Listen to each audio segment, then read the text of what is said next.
Okay, Paul Chevalier, how does weather impact wine? Well, if you think about wine, it's made from grapes, of course, being an agricultural product, and it's very, very susceptible to frost, to hail, rain in the summer, but specifically frost is probably the biggest danger. And we've seen a lot of yin and yang with the weather, both in the fall seasons and the spring seasons. A couple of late frosts. Oh, for sure, for sure. And you know, this past year we've had catastrophic frosts in the northern part of France, specifically Champagne, Burgundy, as well as Bordeaux.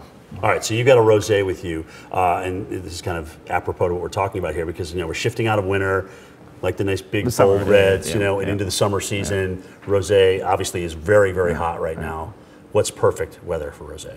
Well, remember, we are, this is Château d'Esclans, so we're in the south of France, being Provence. So Provence is along the Mediterranean, so we don't necessarily have the same issues with frost.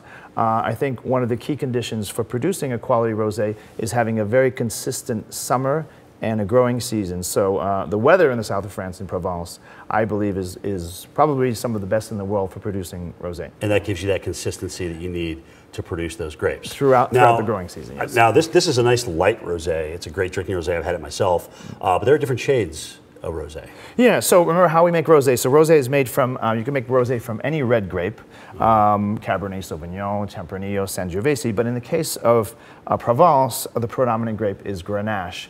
And Grenache produces a very elegant style of rosé, light and pale. So is this one of the lighter rosés? This would be pretty much what we would be normal for rosé in the south of France. This would be the color profile that everyone would look for. All right, so you've had a great growing season. Let's see how this rates, because we can actually see where it lies on this, this rosé barometer. So this is the 2016 vintage. As we pour this out, you can see this is the actual color. The way we achieve this is we let our grapes soak for 3 hours.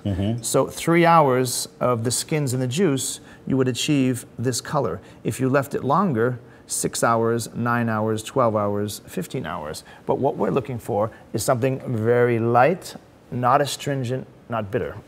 The longer you leave it, the more bitter? The more you're extracting from the skin. So if you left these same grapes for, let's say, 3 weeks, and you fermented, you would make a red wine. All right, here's to a great growing season. Thank you, Paul. Merci beaucoup.